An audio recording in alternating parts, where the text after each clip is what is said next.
Yo, if I had 100 sheep and one of them got away, I would leave the 99 and go find that one. That's right. Look from the locks and jaws of Satan, I come creating, penetrating with force from the land. All right, call to order the June 5th, 2025 meeting of Mayor and Council. I'd like to call on Reverend Derek Neal to come up and lead us in prayer. If you would remain standing for the pledge. Let us pray. Eternal God, our Father in heaven, it is this hour that we've come to this meeting place, always at the bottom of your feet, sitting at the throne of grace. We pray first, oh God, for your forgiveness of all the things that we've said and done, and for all of our evil ways and deeds. We pray for forgiveness and healing, and we pray for the recovery of all those who may be sick. We now give you all the honor and the glory and the praise for you, God, all by yourself.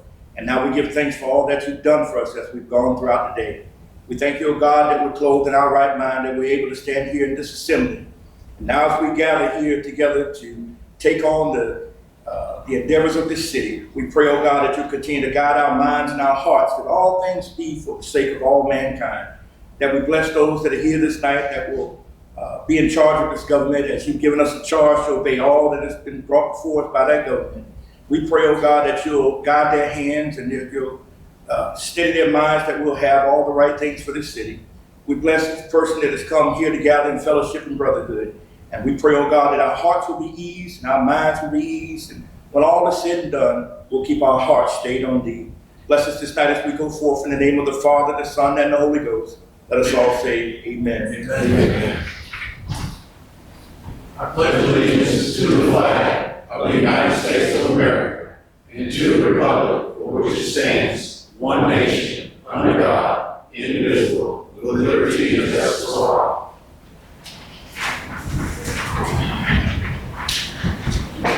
All right, Council, you've had time to look at the minutes from the May 8th and the May 22nd meeting. Are there any additions or deletions at this time?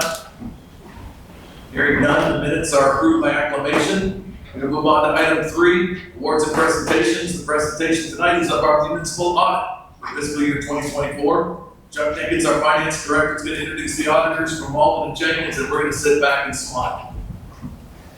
Thank you, Mr. Mayor. We have with us tonight David King from Malden and Jenkins, which conducts our audit each year. Malden and Jenkins is, I'll call it a large regional firm. They're almost larger than regional at this point, but they do have a significant specialty in governmental audits. The city is required to have an audit of its books and accounts each year. And for this year, we have retained Malden and Jenkins to conduct that audit, and I'll turn it over to David King. Mr. Mayor, Madam Clerk, here we reflect that Madam Clerk, we reflect that Councilman Harden's present for Thank you, Council. All right, good evening, everybody. Hope everybody's doing well. Thank you for having me down this evening. I'm excited to present the results of the audit. The financial statements themselves are the responsibility of management. Our job as your independent auditors to come in, perform an audit, and provide an opinion on these statements. We conduct our audit in accordance with generally accepted auditing standards as well as government auditing standards. I'm happy to say we issued a clean, unmodified opinion. What this means is that we had no issues, there was no findings that we came across. Everything looked good. It's the highest level of assurance that we can provide as your external auditor. There's also 2 other reports that we issue as part of the audit. The first is the Yellow Book report. This is where we come in and look at your internal controls and test anything with like applicable laws, contracts. And once again, no findings, there's no issues, non-compliance. So check another box, it's good to go there. Finally, there's the Uniform Guidance Report. This is a report on your federal expenditures. The city had about $11.2 million in federal expenditures this year, so we had 2 major programs that we conducted a single audit on. And once again, there were no audit findings related to the federal expenditures. So overall, 3, you checked every box you've got. That's the highest grade we can give you. A lot of thanks to Chuck. He did a great job. He always puts in a lot of work and makes our job easy. It's always a pleasure working with him. So look at the statements. The statements are broken down into 2 parts. First, you have your government-wide financial statements. This presents the city much like that of a private business. You have your fixed assets, your long-term debt, and whatnot. So at the government-wide level, the city had assets of approximately $422 million, which is offset by liabilities and deferred inflows of about $171 million, which resulted in a net position of $251 million. If you look at your statement of activities, the city had an increase in net position of about 2.8, so it was a good year for the city. At the government-wide level, you increased the net position, so that's always good. Next is the fund level statements. The main difference between the fund level statements and the government-wide statements is that for the most part, you're not going to have any long-term assets or long-term liabilities. I'm going to primarily focus on the general fund, as this is the heart and soul of the city operations. Looking at the general fund, if you flip to page 7, there's a chart with the breakdown of the revenues. City, one second, sorry. Look at the income statement for the general fund. General fund had revenues about $43 million. Looking at this pie chart, you'll see that most of that's your property taxes of about $39 million. And if you flip over to the next page, you have a breakdown of your expenses. City had about $43 million in expenditures as well. Obviously, most of this is your public safety. A number I like to look at to kind of show the health of the general fund is how many months expenditures you have in fund balance. At year end, the city had about 193 days in fund balance. This is about 6.5 months, which is a great spot to be. Consider your June 30 year end, which will get you all the way into that November, December, where you start collecting more property taxes. I think that's a great position. And looking at page 9, you can kind of see the growth of the general fund over the last 5 years. You start here at $4 million in fund balance in 2020, and it's grown all the way up to $23 million. So y'all operating great. It's doing a good job building up that fund balance to have excess to just keep the city healthy. Y'all are doing everything good. It's a good spot. So everything looks good. The next section is the business type statement of position. This is your water and sewer, stormwater, sanitation, whatnot.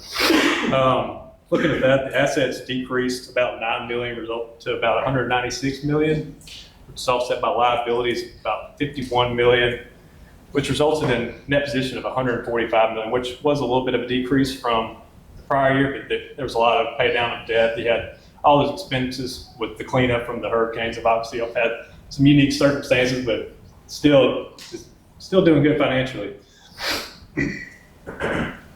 The business type funds had operating revenues of about $43 million, and then operating expenses of about $36 million. So you had an income of about $6.3 million for the year.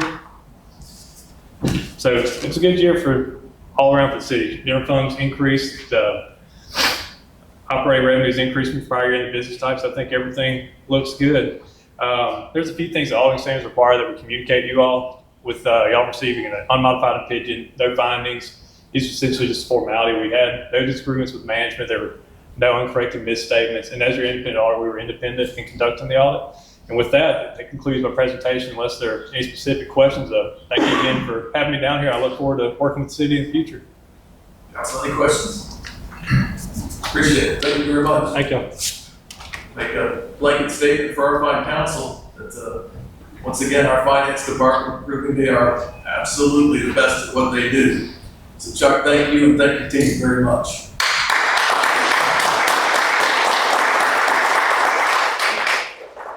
Richard, not bad at balancing the budget. All right, we're going to move on to item 4. This is a public hearing item. Consideration of an ordinance for a conditional use permit for a machine and welding shop in the highway commercial zoning district. Matt Mark will present. Matt, how you doing? Doing fine, thank you, Mayor. Good evening, everyone. 2 public hearing items from the Planning Commission on your agenda this evening. This first one is conditional use permit for one of 2 welding shops. Remember, we talked about the tale of 2 welding shops at the work session. This first one is for property located at 821 and 823 South Lee Street. It is for a machine and welding shop, conditional use permit, and highway commercial zoning. Remember from our discussion earlier that this is a provision that's been in the code for about 40 years, but we've not had any in the past 15 years. until now, and we have 2 of them in the same month. But welding shop, machine shop falls under the light manufacturing category of our use table. There are permitted use in the industrial zonings, but a conditional use in CH, which is case-by-case review depending on the details. The good part is both of these are welding machine shops of the smaller variety and in fairly intensive commercial areas, so they generally fit well. But specifically for this one, it is in the portion of South Lee Street between Griffin Avenue and South Patterson on the east side of the road.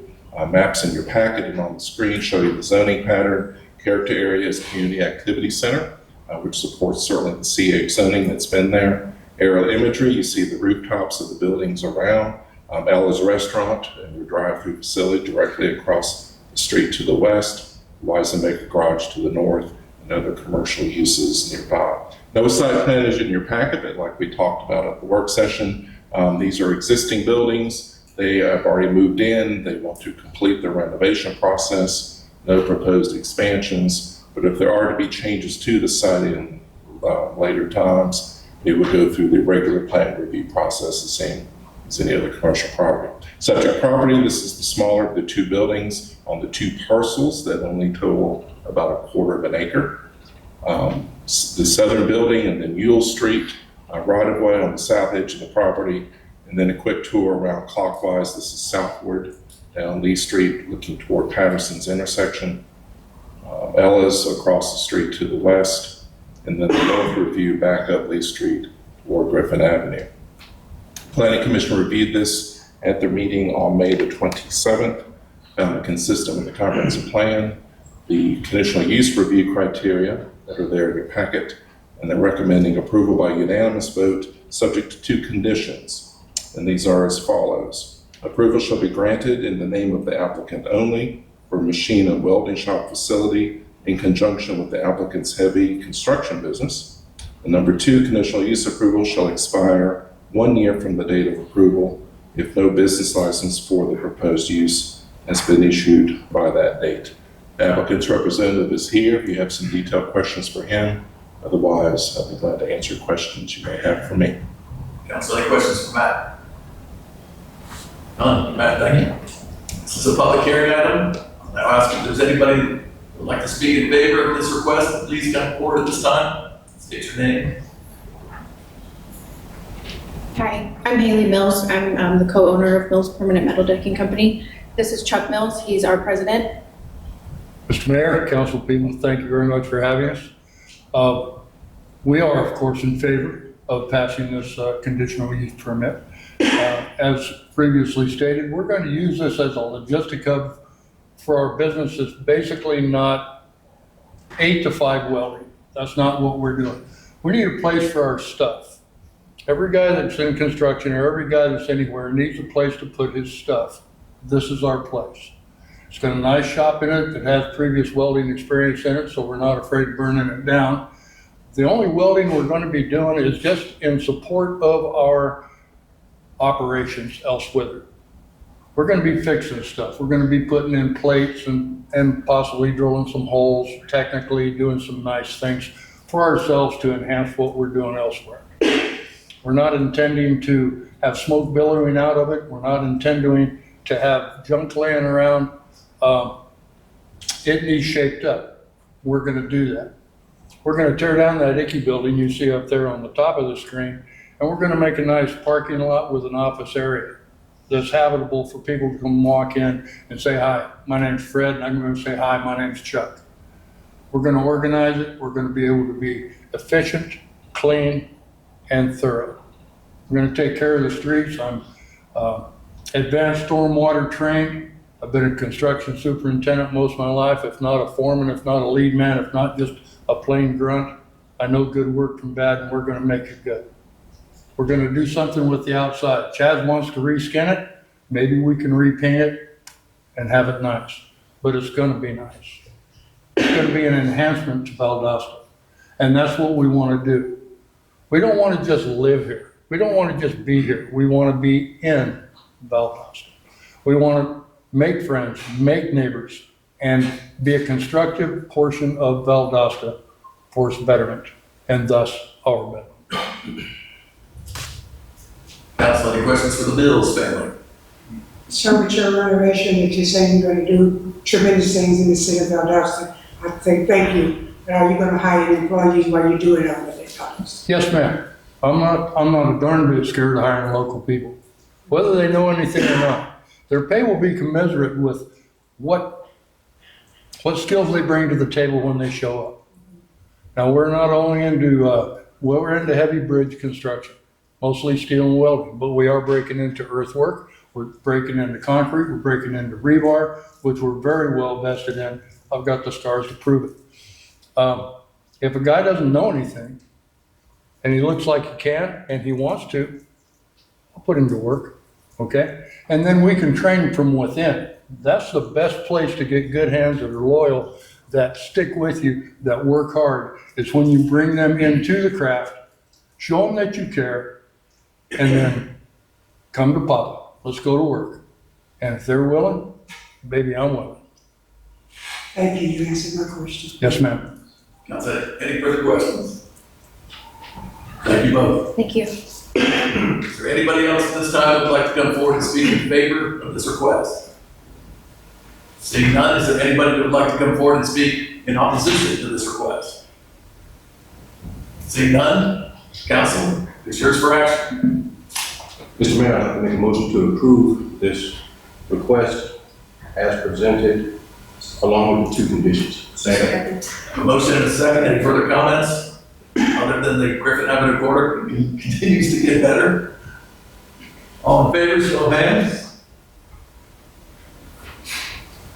It's unanimous. Thank you and congratulations. Thank you very much. We've got a baby in a stroller. Well, she does. I'm just a dad. Now move on to item B, consideration of an ordinance conditional use permit for a machine welding shop. Go big, Matt. Yes, sir. Thank you, Mayor. This is welding shop number 2, and I've got a sluggish device here, so bear with me. This one is also having commercial zoning, same request, a different applicant, different property. This one's about 2,000 feet away to the south. This one is located near the intersection of South Troop and South Patterson. You see the zoning pattern of the area around it, still the same community activity center and character area. Aerial image, this is a little bit larger property, a little bit larger building, potentially room for expand, but as you see, a very different land use pattern that's around. It is dominated by a very large salvage yard to the north, which is certainly a very heavy industrial use, which makes this light industrial use fit in very nicely that's there. As described in the packet, this property has a long history of being a welding and machine shop with a family-run business. And the good news is it is proposed to continue to be a family-run business. And the applicants are here that can explain that history in a little better detail. But the maps and imagery that's available to you, subject property, remember this is one where they've already started renovation work, fixing up the building. This is a fairly recent picture as seen from South Troop Street on the south side of the building with a little storage yard, and then the overflowing salvage yard to the north, intersection of Troop and Patterson. And this is what it used to look like before. And that same side of the building now looks like this. And some of the other before and after, this is the view from South Troop. And then how it looks more recently. So they've already been hard at work fixing up the building. I think doing a lot of work on the inside as well. But they are anxious to continue on, I think, the family legacy that was there. So this one also was reviewed by Planning Commission on May 27th. They found it consistent with the comprehensive plan, the conditional use review criteria, and they are recommending approval of it subject to 2 very similar conditions. First one is approval shall be granted in the name of the applicant only for machine and welding shop facility. And number 2, same 1-year expiration. Conditional use approval shall expire 1 year from the date of approval if no business license for the proposed use has been issued by that date. I'm glad to answer any questions you may have. Council, any questions for Matt? Matt, thank you. This is a public hearing item. Is there anybody that would like to come forward at this time and speak in favor of this request?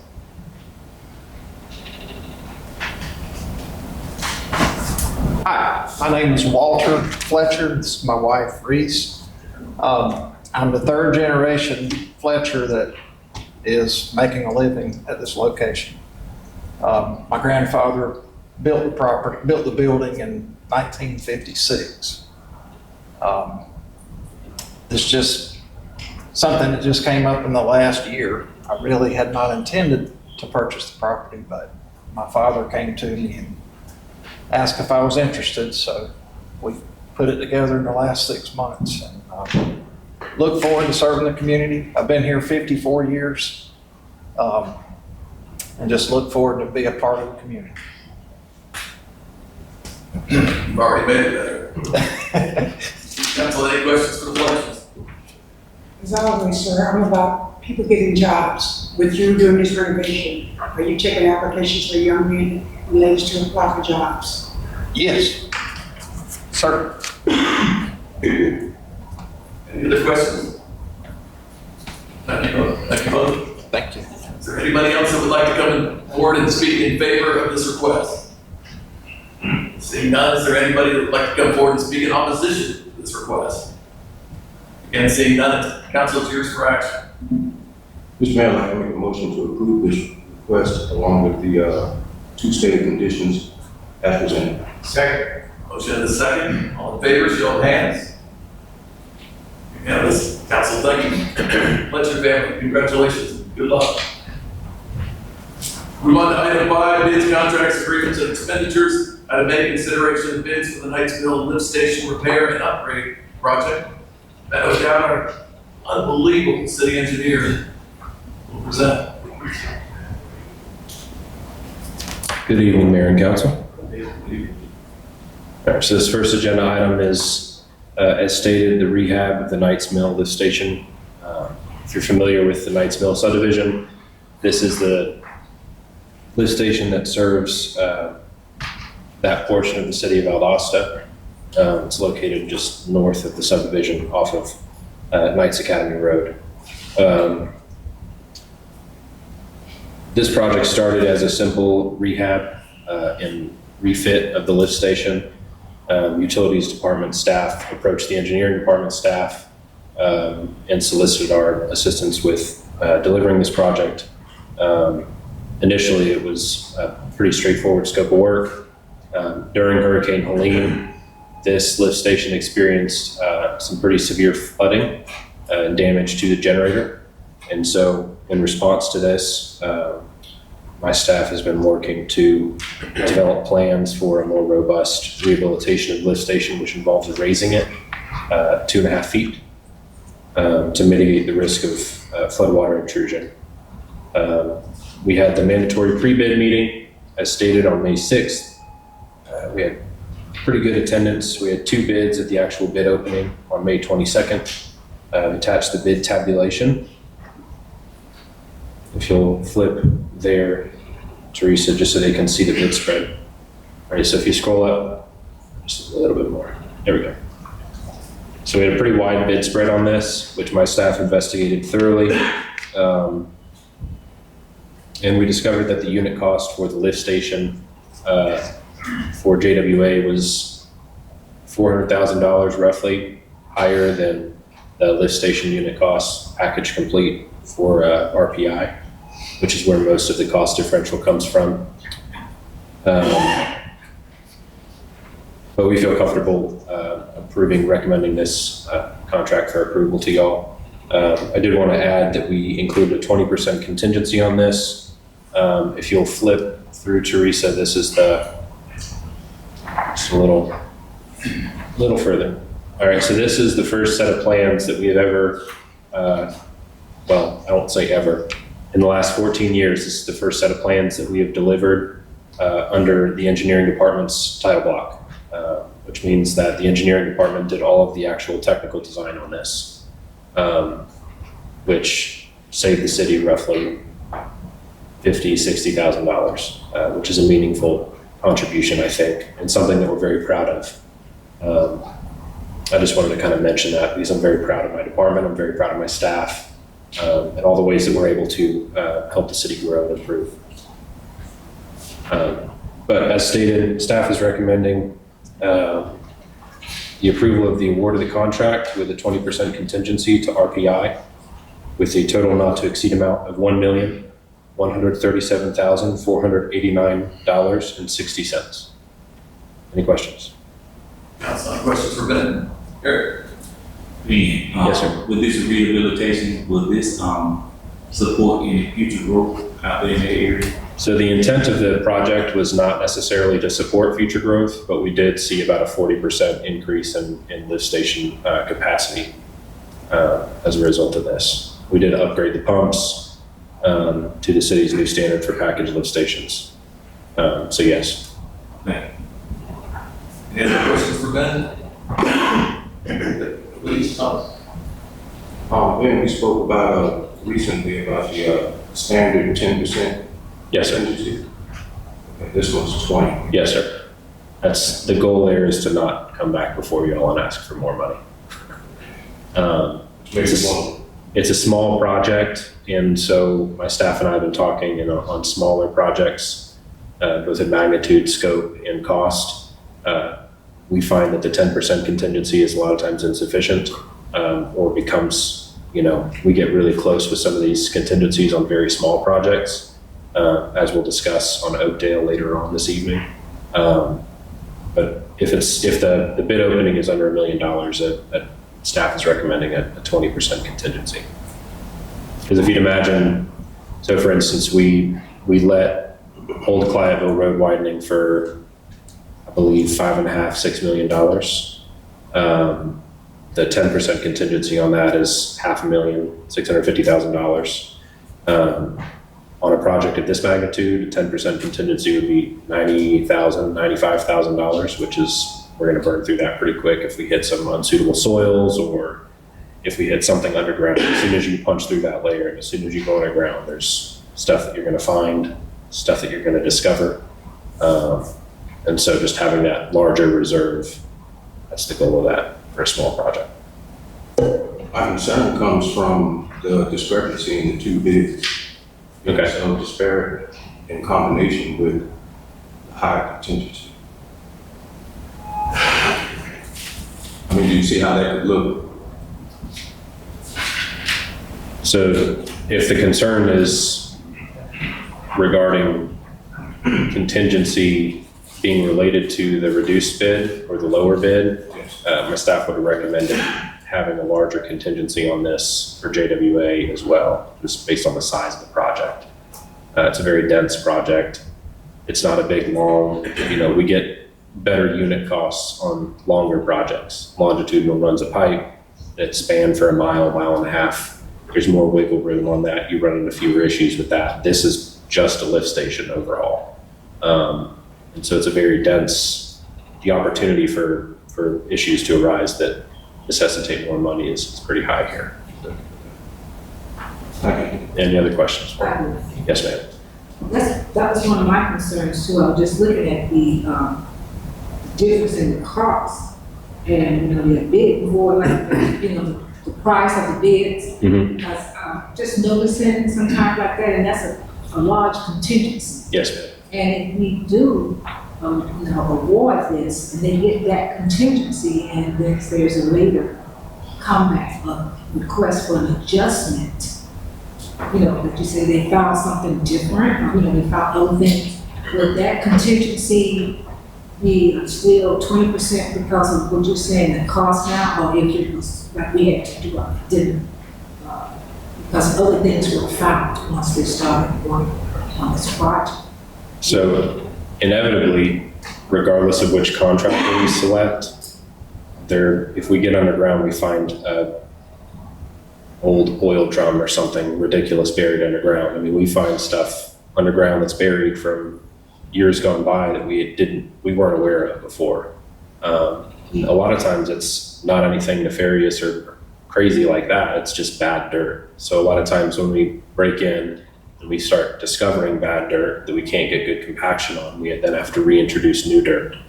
And the way that we handle that is we have a cost per cubic yard that the contractor bids on, cost to remove and replace unsuitable soils. And that's generally on a project like this. I can imagine that's probably where we're going to dig into our contingency the most. But again, I know that we've had a lot of discussions about disparities between bid tabs, one way or the other, right? So there's so much that goes into the disparity. It's not necessarily, that one contractor is more or less aware, or that one contractor has good intentions or bad intentions with the city or for the project. Most of the time the most thing that it has to do with is just work availability, workload availability.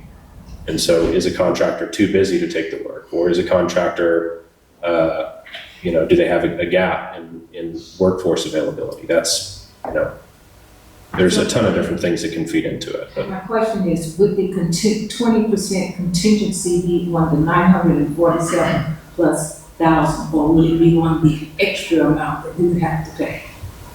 Like if amount came up and it's more than 947,000, it's still going to be a 20% contingency fee on the increased amount that they found we need to pay. Contingency is just council's approval of the use of additional funds in the effort of completing and delivering the project. And so the contingency is not anything that the contractor recommends or that the contractor produces or proposes in any way. That's staff's recommendation to council saying, hey, this is what the contractor said it would cost. It's a unit cost bid, i.e. you're paying for individual units. So you're paying for a foot of pipe, you're paying for the lift station, you're paying for individual manholes. And so we have these unit cost bids that we fold these additional, we call it under the line, but we fold these additional unit costs under the line that aren't considered as part of the bid, but they're there just so that we know that we have a competitive cost for the removal and replacement of unsuitable material.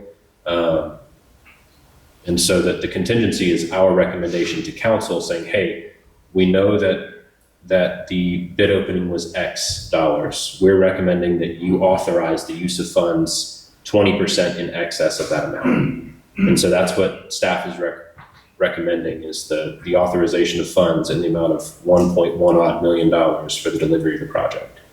So if there's any funds that are required to deliver the project under that unit cost contract that are in excess of the 947, they would be taken out of that 20% contingency amount, which is $189,581. Does that answer your question? That kind of answers it, and I understand that we would use that extra amount. I was just concerned that if the bid right now is 947,000, and for unforeseen reason, things come up and we have to do an adjustment, and the bid changes to maybe 1.8 million, and then would it still be a 20% on that increased amount?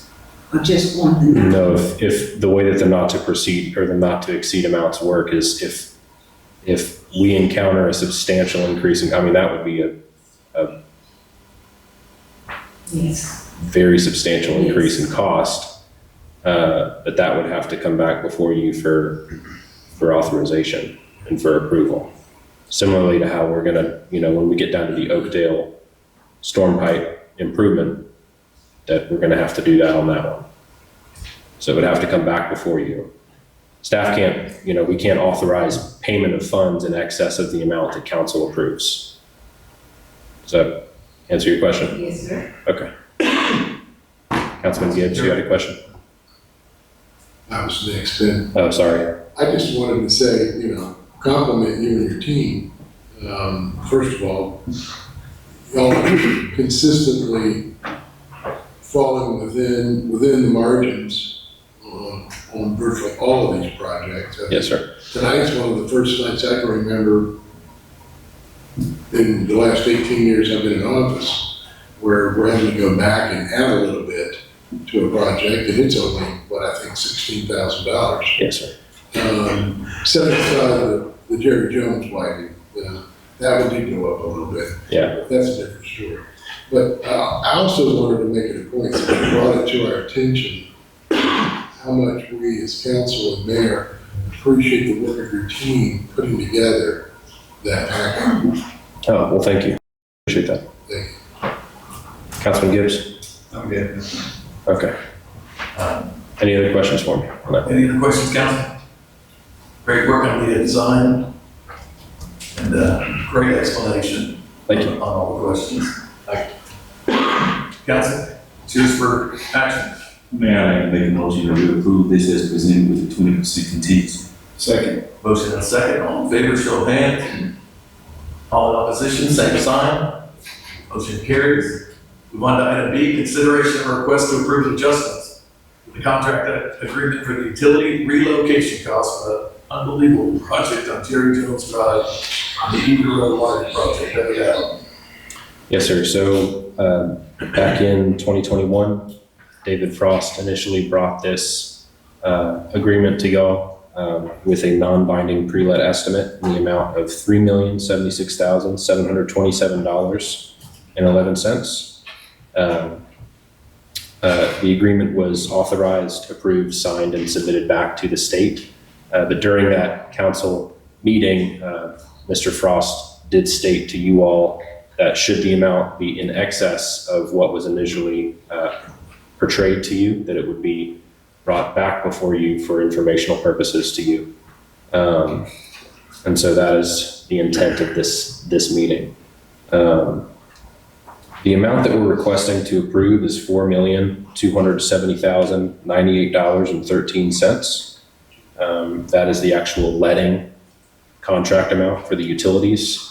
Well, actually, correction, that is not the letting contract amount for the utilities. The letting contract, the amount for the utilities that my office received was $5,892,545.92. My office exerted a tremendous amount of effort in communication with Jerry Jones, explained to them, to the state, the financial hardship that the city is in and has been since we have experienced all of these storms. They were very, very generous.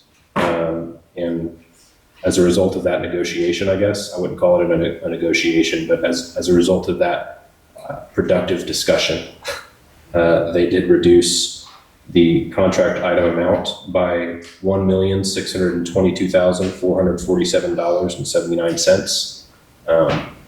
That is $1.6 million of contractually obligated funds, which the state has covered on our behalf as part of this project. Any questions for me? Council, any questions for Ben on this request? I have a question. Yes, ma'am. With G.B.R, aren't they doing something, also providing some funding or doing something with the widening of this area as well? I thought they said that they had some information that they were helping with, well, I see they're helping with widening this, and they were presenting so much funds and everything for that. They're not doing anything, a project with this? Are you referring to the Jerry Jones Eager Road widening project? Yes, ma'am. This is the utility relocation in association with that project. Okay. Yes, ma'am. So what maybe with the city, what we're having to do is just pay for the utilities part to be removed. Relocated. We're doing lining, valve adjustments, water main realignment, service reconnections. So all of the water and sewer related fees, or all of the water and sewer related elements of the project, in order to make the project work, the city's paying for that portion of the project. You know what's the time frame on it? Because I know I was listening to them talk about when they were going to be working with that area. Yes, ma'am. It's right now. It's actively under construction. Yes, ma'am. And it should be complete by 2026. I'm trying to see if it's the same. No, it's 2028, 2029 timeframe. Yes, ma'am. It's going to be a very long project. And this widening area is going to be from, could you tell me what streets it's going to be from Jerry Jones and Eagle Road starting down? It's the widening of Jerry Jones and Eager from Oak Street to Country Club to Bay Tree.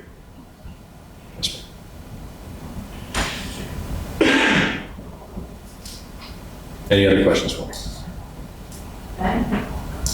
Do you have one? I see it, yeah. I see it.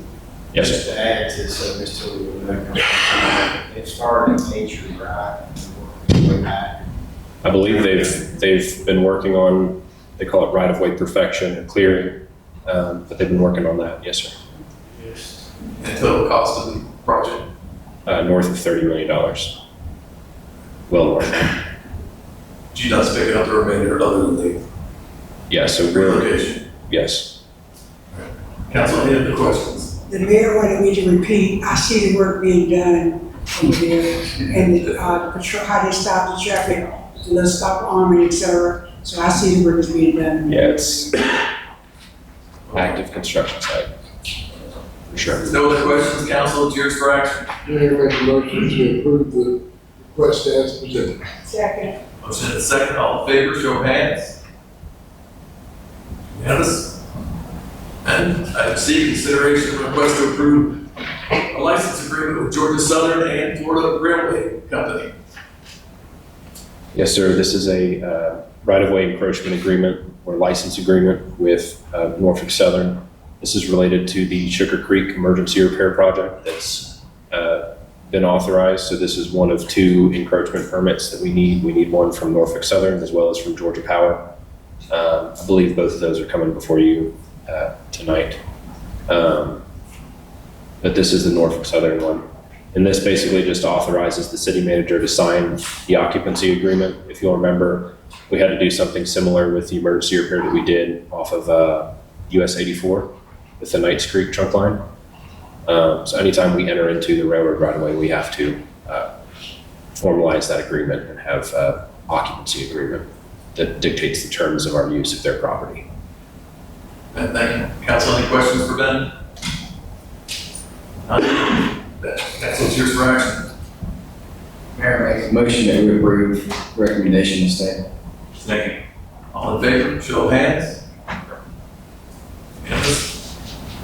Ben, item D, consideration of request to approve a federal emergency management agency grant agreement for emergency watershed protection fund for damages from Hurricane Helene continues. Yes, sir. This is my staff has been pursuing a EWP grant it's actually the NRCS. I apologize for that typo, but it's the Natural Resource Conservation Service. But this is a federal grant which provides the city with funds to enter into and clear our waterways within the city limits. And this is a tough grant to get.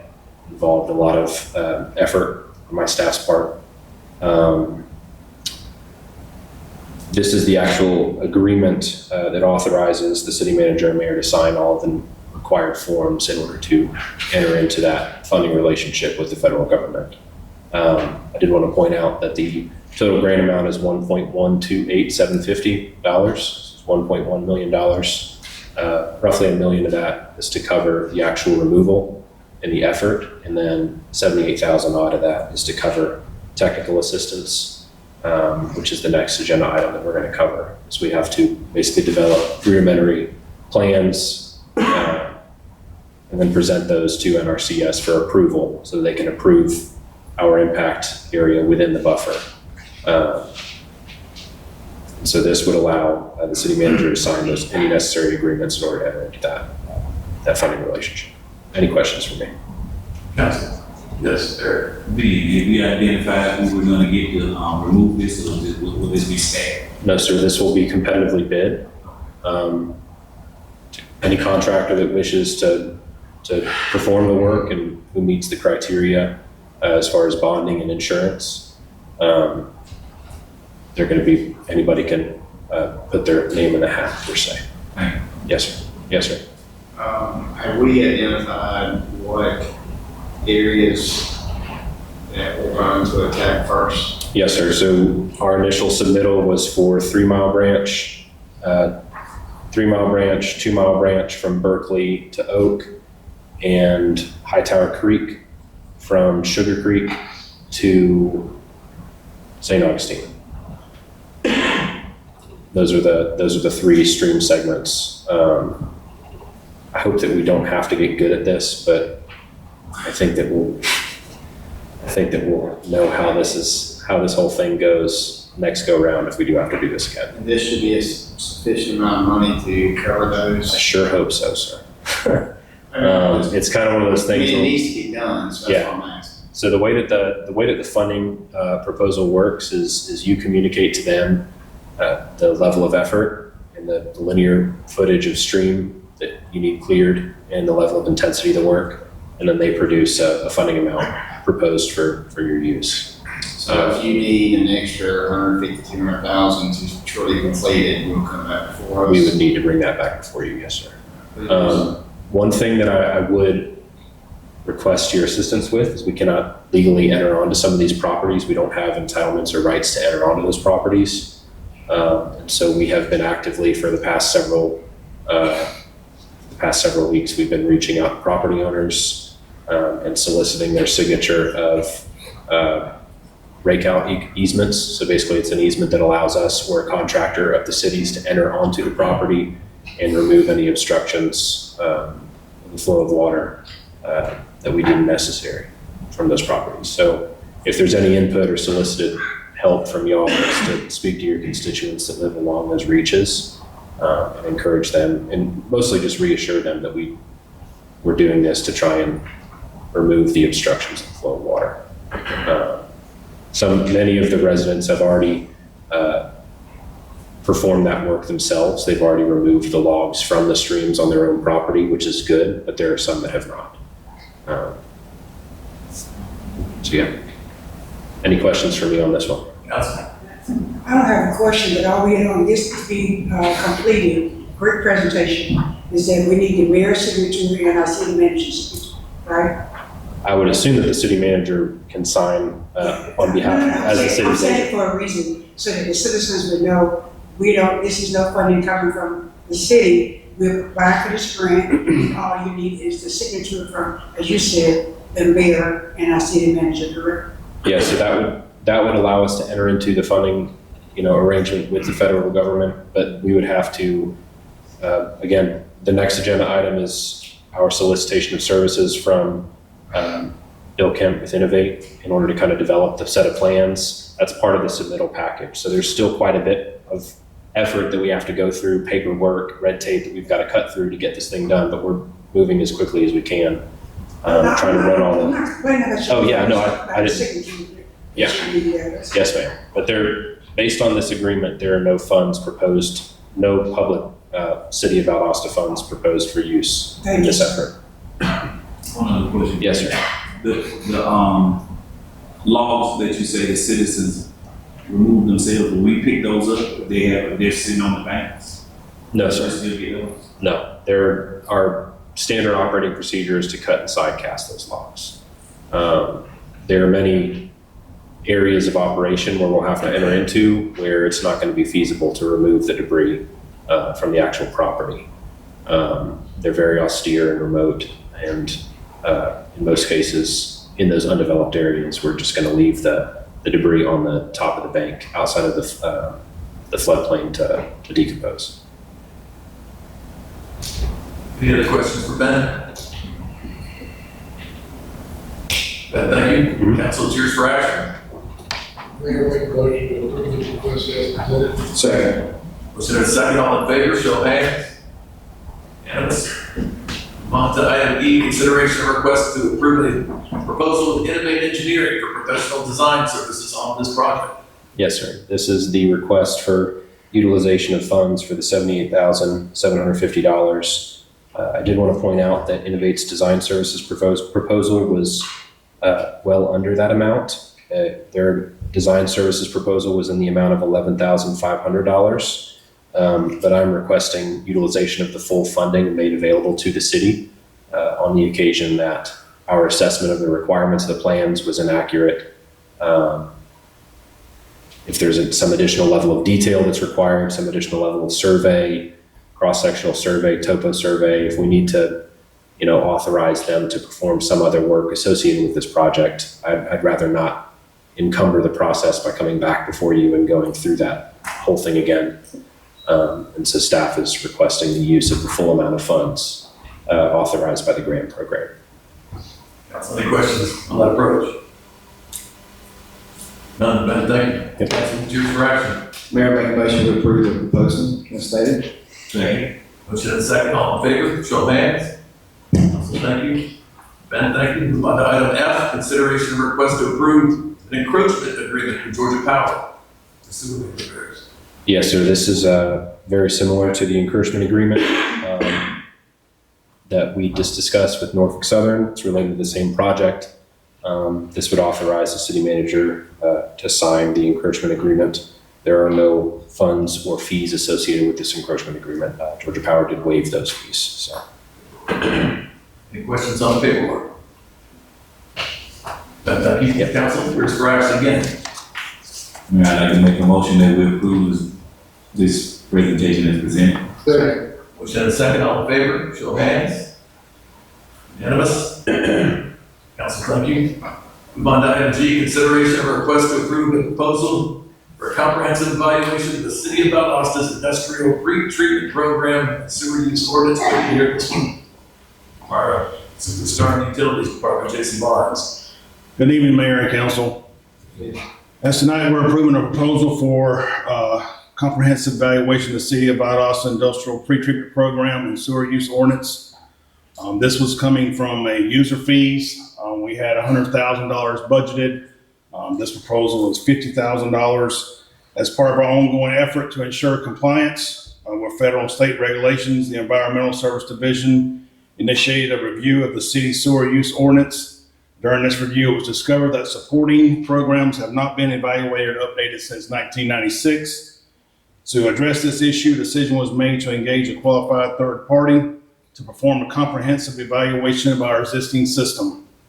The city sewer use ordinance and pollutant discharge limits were outdated, negatively impacting the effectiveness of the industrial pretreatment program and its ability to regulate industrial discharges and safeguard to the public-owned treatment works. The review of this limit is required every 5 years. The scope of this work includes the following: comprehensive review of the current industrial pretreatment program, including the evaluation of potential impacts from current and proposed industrial users, calculation of the headworks, the loading for the wastewater treatment plant, which is mainly Mud Creek, full update of the sewer use ordinance to reflect the revised local limits, the plan to enhance the relevant aspects of the industrial pretreatment program. We mentioned that in our mayor's council summit, updating that was one of the action items there. And the last is confirmation of all findings and delivery of training for the utilities, because we'll have to train, because once upon your approval tonight, if you approve, then we will go back and reevaluate our limits. And then once we do that, then we will update our sewer use ordinance and come back and present you that. So I'll be glad to answer any questions. Like I say, this is recommend approving the proposal submitted by Turnip Seed in amount of $50,000. Questions for Jason? None. Jason, thank you. Thank you. Council, yours for action. Mayor, make a motion to approve this request as presented. Second. Motion and a second, all in favor, show of hands. Council, thank you. Jason, thank you. Bring back to Getto now, our awesome city engineer. Consideration of request to approve an increase in construction contract with Southline Contractors. Drainage improvements. yes, sir. As discussed briefly earlier, this is a request for the additional authorization of funds for the Oakdale Drainage Improvements Project in the amount of $15,991.92. This overrun was caused due to field conditions and unmarked utilities that we encountered during the project. And when I say utilities, I am not referring to the city of Valdosta utilities, just to make that point. Any questions on this one? Any questions for Ben? Get very close. Ben, thank you. Council, yours for action. Mayor, make a motion to approve this request as presented. Second. Motion and a second. All in favor, show of hands. Council, thank you. Unanimous. Item I, consideration of request to approve a contract proposal and number 1 for additional design services for the new water treatment plant project. Again, another exciting project. Jason Barnes, Utilities Director, our awesome Utilities Director. Who's that? Thank you, Mayor and Council. As we know, this is one of our big projects we've all been looking forward to. Just to give you a little bit of history, in 2021, we applied and received the Georgia Opera funding for the new water treatment plant. In early of 2023, we had phase one, which was the test well that was currently completed. Currently in phase two, a well driller was selected and awarded in April of 24 for the two new water supply wells to drill, test, and commission for the new water supply according to the Georgia EPD. The wells were completed in April of this year, producing the desired to water quality for the selected process. The project is now in the final stages of the design, regulatory review, and approval before moving forward into the bidding the project anticipated in July of this year. Throughout the last 12 months, the design was paused while well drilling commenced to completion to verify the design parameters and water quality prior to finishing design. As I said, I mentioned to you in work session Tuesday night, some of this was determined the water quality to meet our primary and secondary standards. EPD has required us to, we got to recollect our color, sample for color and turbidity. As part of this is the corrosion study. So part of that is one of the reasons why I'm coming here tonight for the amendment. Like I said, we'll need to complete the corrosion study, that's per EPD, on the new source water and how it impacts the new water treatment plant operation, and then the blending of the water from the existing plant and the new plant within the city's distribution system. The need for completing this additional service is critical for having the project ready and bidding, like I say, in July of this year, and to be shovel ready for construction by the fall of this year. I will let you know, yesterday, we got a great email. Mayor, I know you were copied on that as well. We got a letter from EPD approving our water treatment plant design 100%. So we got that letter. I will tell you, where staff recommends to approve the proposal submitted by CDM Smith in the amount of $298,660 for additional service. But I also want to let you know, our test well, not our test production wells, we actually saved, between allowances, we saved over $387,000 on that project. The reason, like I said, Tuesday night work session, 387, most of that was because you could go to stainless steel casing or PVC casing. We didn't have to go stainless steel. EPD approved the PVC, so that's the difference in $387,000 we saved on that project. So I'll be, like I say, the proposal submitted by CDM in the amount of $298,660. I'll be glad to answer any questions. Just repeat that savings again. $387,000. That's awesome. And it's awesome that we're getting our septic water treatment plant. Correct. Might be boring to the general public, but it's not to us. You had some pictures. Yes, sir. That's what you wait on. Thanks. Is there any other questions?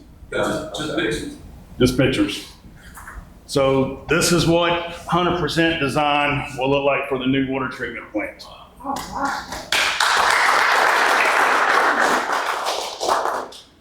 So just to give y'all, I want to say Yanni from CDM, he's here in attendance tonight, and thank you for his team to put this together. So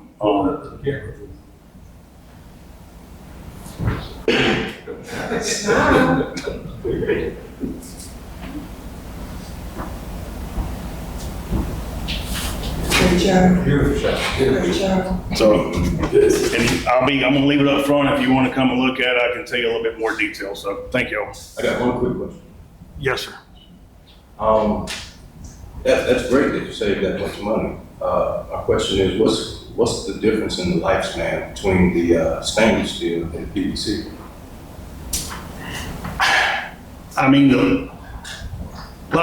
Naturally stainless steel, is going to last longer. I will tell you, our existing plant was built in 1992. We had PVC. So part of that is we have updated and rehabbed some of our casing, some of those wells that we have existing to stainless steel. But they've lasted from 1992 to now in PVC. So, we did the actual to see the surface water intrusion. That's really why you want to protect those voids of the casing. We tested all that and there was no risk of surface water intrusion. So that was one of the reasons why upon EPD's approval, we stayed with PVC. Yes, sir. Council, any other questions? Jason, thank you. Thank you. Council, this is a big one. Yours for approval. Mr. Mayor, I request that we approve this presentation presented by Mr. Jason. Second. Motion and second, all in favor, show of hands. Council, thank you. Jason also. Move on to item J. Consideration of a request to approve a local government memorandum agreement with the Georgia Department of Transportation for safety improvements at the High Tower Street rail crossing. Yes, sir. This is a project that was brought before us by the State Department of Transportation's railroad program. Periodically, they'll do assessments on railroad crossings and make recommendations for safety improvements. During their assessment of this particular railroad crossing, I believe they witnessed some violations of the barriers. And so one of the most cost-effective ways to keep people from deviating from the travel lane, going on into oncoming traffic, and then kind of swerving through the barriers is to introduce these vertical lane delineators. And so this is what they're recommending to do. It's work that's going to take place on city right-of-way. And so they have to enter into an agreement with us, but there are no associated costs to the city related to this project. This would just authorize the city manager to sign and enter into this agreement with the Georgia Department of Transportation. We have no questions, then there's no comments. Council, any questions for Ben? Good. I'm sorry. I did have pictures on that just to kind of show the scope. I know sometimes it's hard to visualize, you know, the length of these things, but I didn't want to include that. Listen, I'm just trying to. He had bigger pictures. I didn't bring big pictures. Council, thank you. Council, choose for action. Mayor, motion to approve the local. Second. Motion and second, all in favor, show of hands. Council, thank you. And one more, K, consideration of a request to approve a proposal for car sharing for the water main relocation associated with Grand Oak Villas development. Yes, sir. So if you're familiar with the Grand Oak Villas development area, it's the new development over there off of Oak Extension on the north side of town, right there where Oak Street Extension kind of veers off. It's the new development in the area where they've been doing the clearing. During our review of the subdivision plans, staff identified there is an existing 12-inch water main, cast iron water main installed along the frontage of the property. We saw this as an ideal opportunity to get ahead of a problem. And so staff are recommending approval of this cost share. This would allow us to replace that 12-inch water main with PVC installed in the 70s, and it's cast iron, which means that it is nearing the end of its useful lifespan. Just as a reminder, we do have the TIA project for the widening of Oak Extension in this area, and this would allow us to achieve some of that utility relocation ahead of that project being constructed rather than during the construction of that project. I did include the actual cost to install, and then I did include the single sheet diagram at the very end of the agenda item that depicts what you're paying for.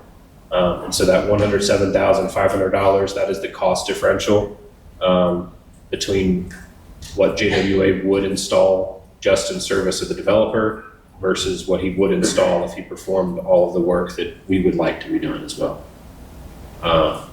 Any questions on this one? Council. None. And thank you. Yes, sir. Council, yours for action. Mayor, make a motion to approve the request as presented. Second. Motion and second. All in favor, show of hands. Council, thank you. And thank you. It's a good night so far. Now move on to citizens to be heard. It's the portion of the meeting. We ask you to come forward and state your name and address so we can have it for the record. Policy requires you to stay under 3 minutes so that others have time to be heard. Please direct all comments to council as a whole. Do not attempt to engage individual council members in debate. It is our policy to follow through with you when you're concerned. If there's a group here that wants to address the council, please designate one spokesperson again, to ensure all have time to be heard. Having said that, the citizens wishing to be heard at this time.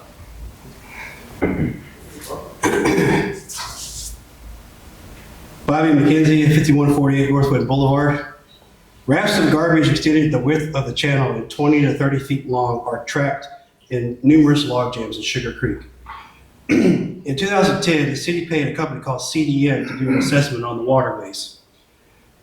And here's a statement about the quality of that assessment of Sugar Creek. Trash and sewage sediment compromised the quality of Sugar Creek. In some reaches, it was not possible to assess the bed of the material due to the thickness of the garbage layer. Streams are natural attractors for children. The pollution in the street possesses a serious risk of disease and injury.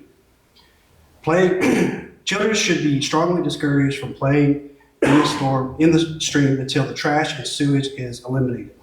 The garbage should be removed from the creek, and an education and enforcement program to prevent further pollution should be implemented. In 2010, Master Stormwater Plan, for 15 years, this has been the advice to the city of Valdosta. The city of Valdosta paid for. None of you on the council was here, but you do have one member that was on that committee of that stormwater, Miss Angela Bray, who happens to be your stormwater manager. The stormwater did nothing to remove that trash, nothing to remove the trash, and nothing to prevent it. The enforcement plan has been non-existent. It's been almost 5 years since stormwater has had a deputy enforcement to issue citations about stormwater ponds or creeks or any other intrusions of litter into the water. 5 years really was the last one. Even the water goat to stop it was resisted and opposed by the stormwater manager. It wasn't even her idea to even research or find those devices, those engineering controls to stop the trash from going here. For 15 years, stormwater management turned our river creek into a floating wasteland. So yet citizens have taken their voice and spoken up and taken back with volunteering and cleaning up those rivers. Code enforcement is not picking up the slack from the lack of stormwater manager to having that enforcer in there. There's quick fixes, public works putting dumpsters right there on the creeks, not having them screened in, not emptying them frequently enough. Code enforcement spending months before they go to properties that have been reported for litter and not citing those property owners. I can go on, but I had some news today that just want to speak about. When I heard that they had the logjam grant proposed to you guys, and all of you voted for it, I appreciate that, because as somebody who spent several years cutting up log jams on that river or on that creek, it's welcome news. But that grant is not guaranteed. Okay, while the city engineer would rather I stop and shut up and sit down and move on, I will not. Are there any other citizens wishing to be heard at this time?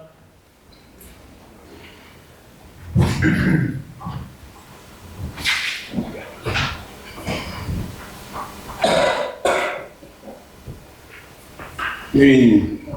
Good evening. I'm John Robinson. I live at 3227 San Julien Circle in Lake Park.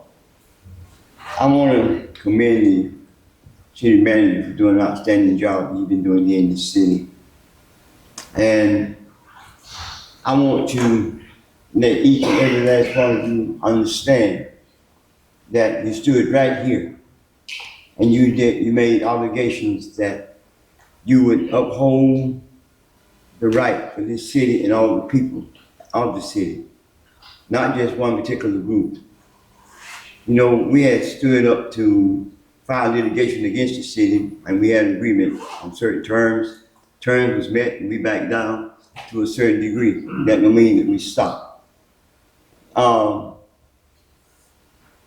When you took upon yourselves the obligations here, each and every last,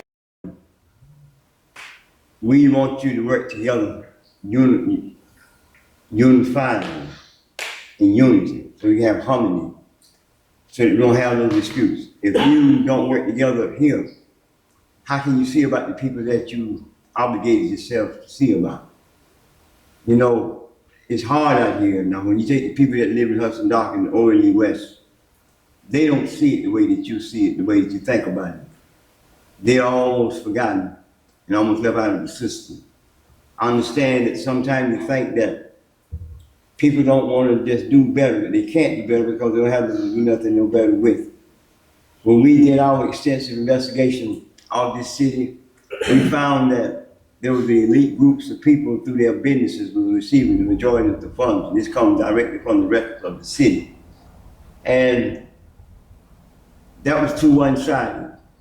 We want you guys to work together up here, do the things that's right for the benefit of everybody in this city, not just particular groups, but for everyone in the city. We're gonna stand up on our issues, and we want you to do everything that you possibly can and work together. If you have disputes amongst yourselves, work it out so that you can focus on the betterment for the people that you're serving.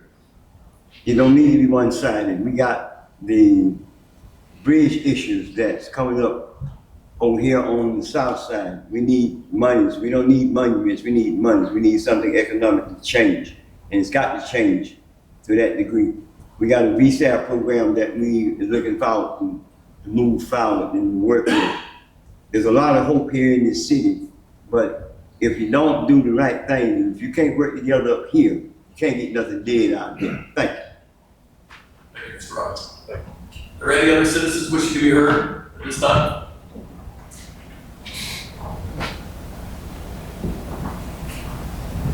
My name is Gracie Bacon. I'm on 708 Holly Drive, Valdosta, and I've been up here many times. Nothing changes. Sir, nothing changes. Right now, if you go down Holly Drive, you got so much junk just piled up. I mean, I don't know why the city doesn't pick it up, or they don't call for a special pickup or whatever, but there's so much junk, and it's getting hot, people, so you know the snakes are coming. And that junk right there, I'm a citizen, I pay taxes, I don't know why, but I do. And you all keep not doing anything. Just like he said, you all should work for all the citizens, and you're not. Because this situation on my street been going on for years, but Valdosta City Council won't address it. They won't look at it, they hide their heads, they don't say anything, you don't do anything, you don't come look.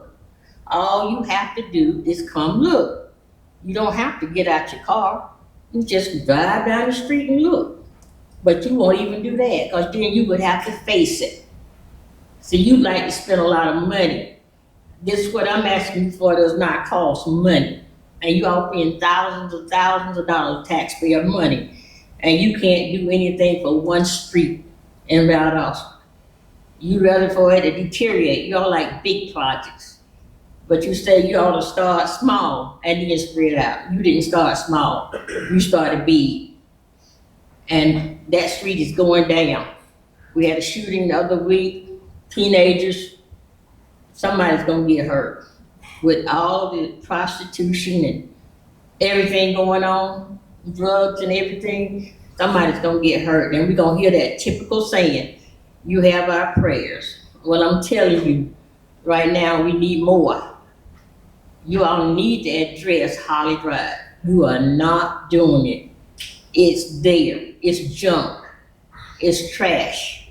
And no individual should make my property values go down because they are trash.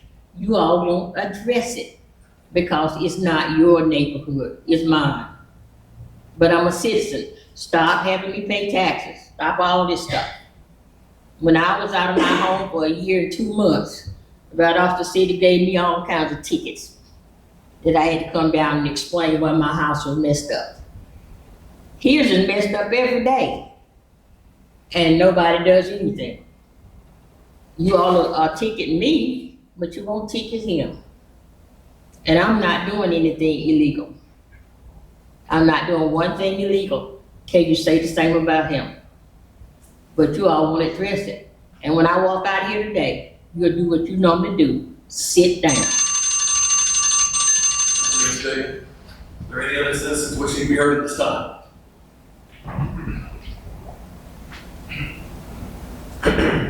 Good evening, Council. I'd like to first say thank you for allowing me to be here tonight. Like my brother, John Robinson, my father in ministry as well, I'd like to commend you for the work that you're doing. There are times when we approach and we come adversarially, and I've mentioned to you before, there are going to be days when we sit on the same side of the fence.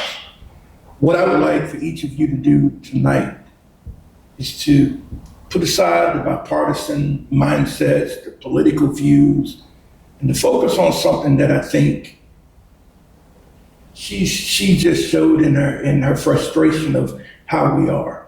We're continuing down the same road, doing the same things, handling things the same way, and expecting a different outcome. This is Valdosta, the city of Valdosta. It is made up of everyone, black, white, green, yellow, everyone.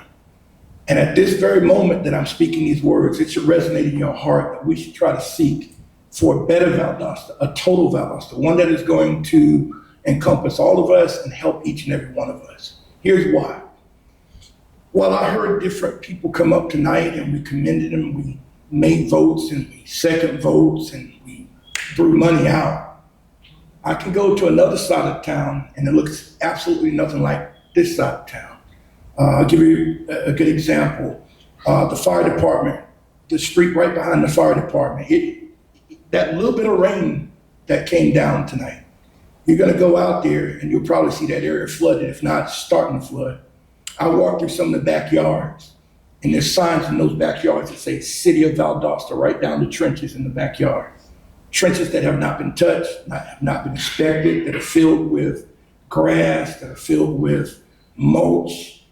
And that entire area, I've even had it where a car drove off the road into a ditch because it couldn't judge the driveway from the ditch and the entire front. I have pictures of the entire area. This happens over and over. How long do we stand by and see the problems that we have in the city and not do anything about it? And the one thing we can't do is pile it up all on the shoulders of the city manager. This is a total Valdosta problem.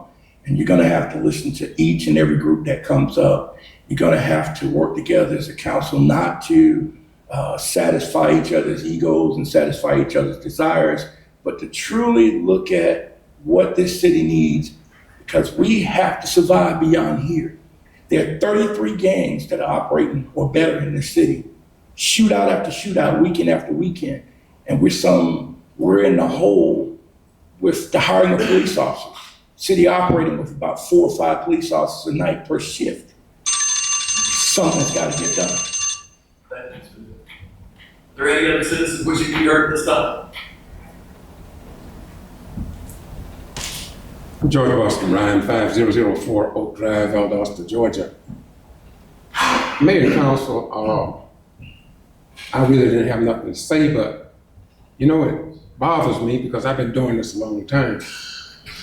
And I watched and listened to Sonny Vickers pour out of his heart concerning this citizen's problems on Holly Street or Drive there. And I've gone over there and I filmed it in my car, because I got cameras in my car, and it is a problem. What I don't understand is why she feels that you all are not addressing her issue. That's what she feels. I ain't saying it's true or not. But I've been addressing many things in the city. Many of you all may think, well, he's just blowing in the wind. I want you to know that universities are using my videos now doing documentaries about Valdosta and South Georgia. And I have so much information in my archives. People outside of Valdosta telling me, you gotta do something with it. I'm starting on my 3rd book. It will be addressing this city. And if you all know me, I don't just talk in the wind. I use the truth. St. John 8:32, and ye shall know the truth, and the truth shall make you free. That's all I ever use.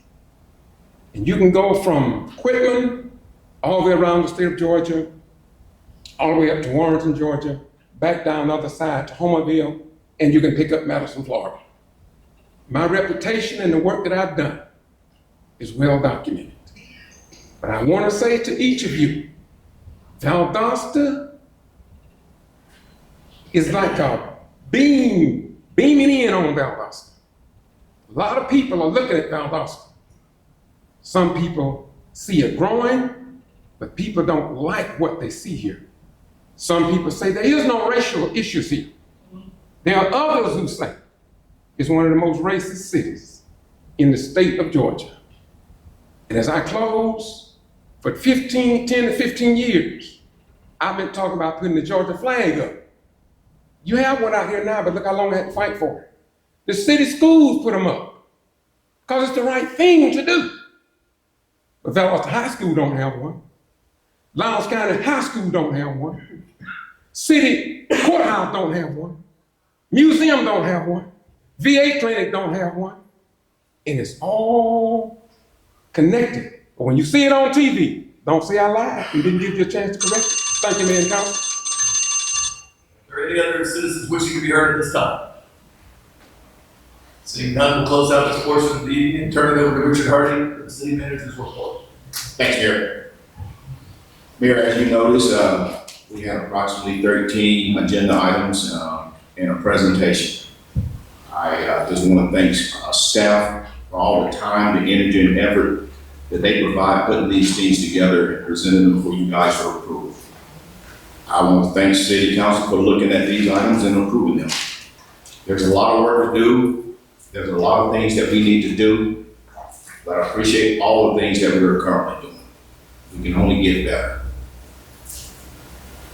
There's a lot of things going on in Valdosta within the next couple of weeks. We got on Saturday, we have the Affordable Housing Town Hall.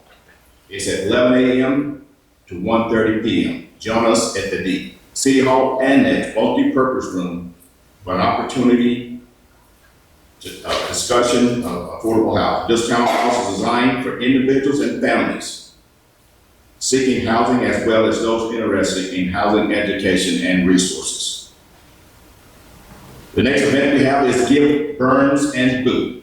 G.B.R the Boot, Donation Collection Day. Support a meaningful cause by contributing to G.B.R the Boot, a statewide campaign that helps send children with burn injuries to a special camp where they can heal, connect, and thrive. The Valdosta Fire Department will collect donations at both Piggly Wiggly locations, Winn-Dixie, and the Colonial Mall Food Court on the following dates. Thursday, June 5th from 5 p.m. to 7 p.m. Saturday, the 7th and the 14th from 9 a.m.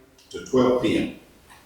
The next item is register for the Stand Against Youth Violence SAYVE initiative, a week-long program focused on bullying prevention, gang awareness, drug education, firearm safety, mentoring, and more. The dates, July the 7th through the 11th, time 8 a.m. to 12 p.m. This is also at the City Hall Annex Multi-Purpose Room. Breakfast and lunch will be provided daily. Transportation, free rides available through Valdosta On Demand. Register your team today. Email Officer Randall Hancock at rhancock@valdostacity.com or investigator Carlton Harrell at charrell@valdostacity.com to secure his place. Downtown Main Street Makersville Market, Saturday, June 14th at 9 a.m. Bring your handcraft creations and homegrown goods to the historic Courthouse Square and be a part of this vibrant celebration of creativity, community, and local pride. The annual Goodwill Tour will take place Tuesday, June the 17th. This is where the city will host this program, this youth tour, where youth participants will visit key facilities throughout the city. They will go to the water treatment plant, traffic management city, 5 Points, and the crime lab. Final notice is there will be no city council meeting on the June 19th in observance of the Juneteenth holiday. There will be no city council meeting, and the offices resume the following day. That's all I have. Richard. Thank you, Richard. We'll now move on to council comments. Council? Anything you want to add? Good. Two things to add for the events. Friday is First Friday in downtown Valdosta. Saturday is the third annual Gospel Music Festival from 3 to 8 over at the Unity Park as well. So please get out and enjoy that. Yes, sir. This upcoming Saturday, the annual East Side Committee will be presenting East Side Day over at Valdosta Park. So if you guys don't have anything to do, go by and support. And Peach State Summer Theater opens this Saturday at 7:30 with the very first show. Another walk with Patsy Cline, I believe. That's what the first show is. Lots to do in this town. Tim? Let's go. I'll now entertain a motion. I'm sorry, I've been coughing through this thing. I'm not contagious, I promise. Just got a bad cough. Please join me next Wednesday at we have a blood drive. We're hosting a blood drive. American Red Cross on Connell, we're hosting a blood drive. I would love to see some folks out helping. There's definitely a need in our community. So that is next Wednesday. Councilman, thank you. Council, I'll entertain a motion to adjourn the regular meeting and enter into executive session to discuss litigation. So motion. Motion is second. All in favor? Council, thank you. On opposition, say something. Executive session.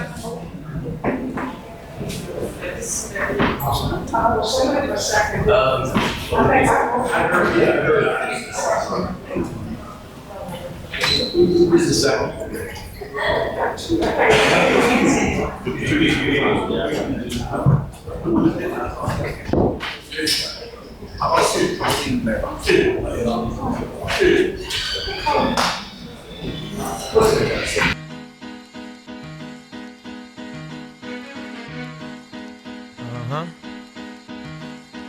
Yo, if I had 100 sheep and one of them got away, I would leave the 99 and go find that one. That's right. Look from the locks and jaws of Satan, I come creating, penetrating with